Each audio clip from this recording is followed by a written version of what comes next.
Ambazonia, special loyalty. Praise to our Savior who granted us the freedom.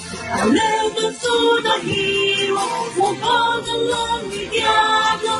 Glory to glory, we rise and never to fall. Here in a nation, flowing with the holy. Glory, glory, glory to the Father for making you a nation, a joy forevermore. Ambazonia, land of freedom, you shall live in plenty, meeting our need, and your children shall be like the stars above. The Most High God being the watchman of this nation.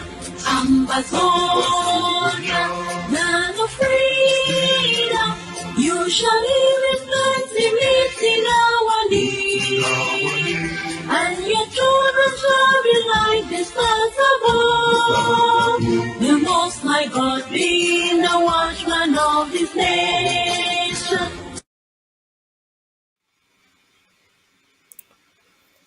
Greetings to you, my fellow countrymen and women of Ambazonia. 21 gun salute to our fighters on ground zero.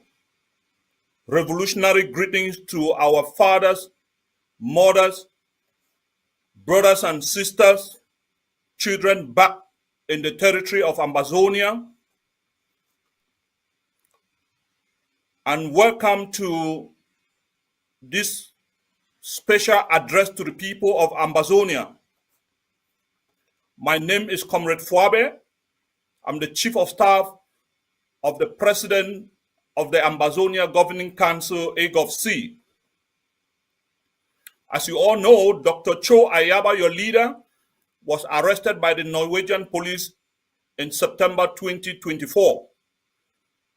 Restriction to communicate with the outside world was placed on him, and we've not been able to communicate with him since then. Last March, those restrictions were uplifted. Myself and other staff of the AGOVC Norway visited your leader in the prison in Oslo on the 1st of April 2025. I also took along communique from the Vice President of the AGOVC, Dr. Julius Nee, addressed to the President. I met your leader in a good state of mind, physically fit, mentally fit, and revolutionary in very high spirit.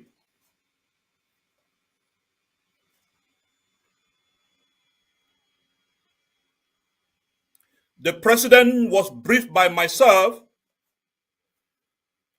on the strong state of the liberation and resistance. And we had a 2 hours constructive discussion without interruption. And after our discussion, the President penned down certain communiques that have been pushed out there for your consumption. Some were addressed to other patriots of the revolution, and some were private. You certainly have seen some of them. And I've come here today to encourage you, ladies and gentlemen, that a lot has been going on within Norway and the rest of the world diplomatically. And so you should be ready, as the leader now believes that we are more closer to Boya than ever before. After my discussion with the President, he promised today he was going to address you people.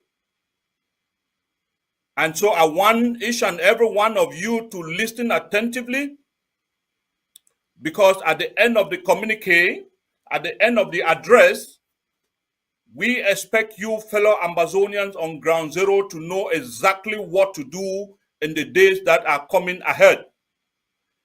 Thank you very much.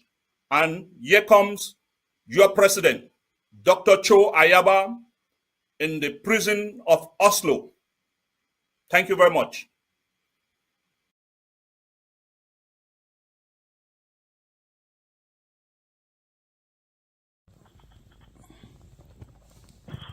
My fellow Ambazonians, this is Dr. CHO AYABA. Glory to Ambazonia. I was briefed 2 days ago. For 5 months, I was cut off from any information. Even when the family made a visit, the police was sitting in. Thank you all for your continuous sacrifices. Thank you for standing firm for our country. Thank you for not yielding to the machinations of spineless profiteers and hijackers who've robbed millions of hope. Glory to our prisoners. Glory to our people. Glory to our forces. I am confident to the heavens. I have faith in the outcome of freedom and independence. Ambazonians, you should never, ever compromise or settle for anything short of full independence from the barbarians. We must never, ever reward the actions of unqualified bullies and murderous captains who docked on our shores 64 years ago. We must never lower our standards as we have done in vain for 64 years to meet those recruited occupation profiteers who for decades after decades earn a living on our pain, dispossession, alienation, and humiliation. Let us never forget the warnings of our late Prime Minister Endele. More importantly, we must never forget the sacrifices of our people.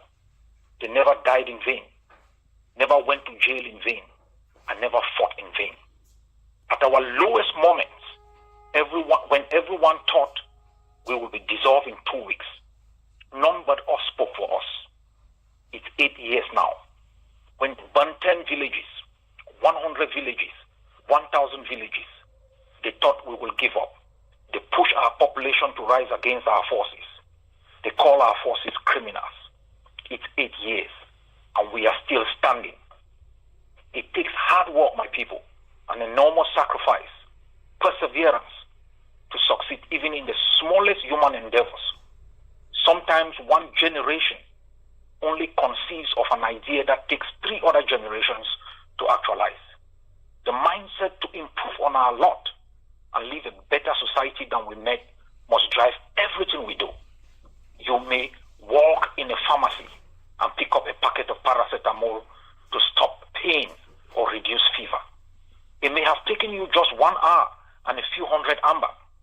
It surely took millions of amber, sleepless nights of research, trial and error, failures, and a never giving up attitude for researchers to have been able to put together the elements to make a paracetamol.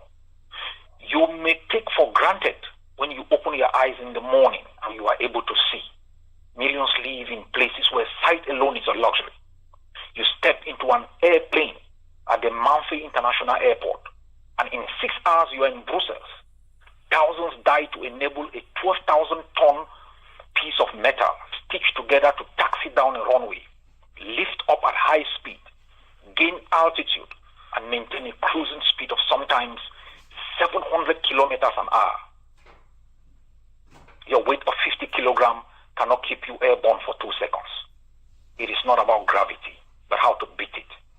When a 16-year-old sits in a garage, creates an app, and in a few years is richer than 20 African countries put together, we must ask ourselves, what is holding us back? Are we stupid, or are we in an environment where hijackers have made daring, sacrificing, and innovation not possible? Women in the UK fought and got the right to vote a century back. Your vote today does not still count 100 years after. And you seem to think it's normal. My people, I don't speak these words to undermine your sacrifices. These are questions I ask myself. These are the questions and thoughts that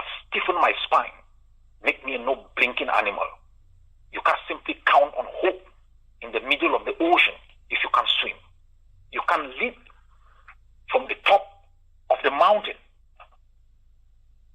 And on your way down, you hope you can fly. Our country has been hijacked. Our continent is on siege, and our race is marked. It will take a different mindset for us to gain 1 inch and keep it. We must develop the mindset of the men and women who landed on the beaches of Normandy, step by step, brick by brick, over the dead bodies of the fallen. They refused to retreat or bend.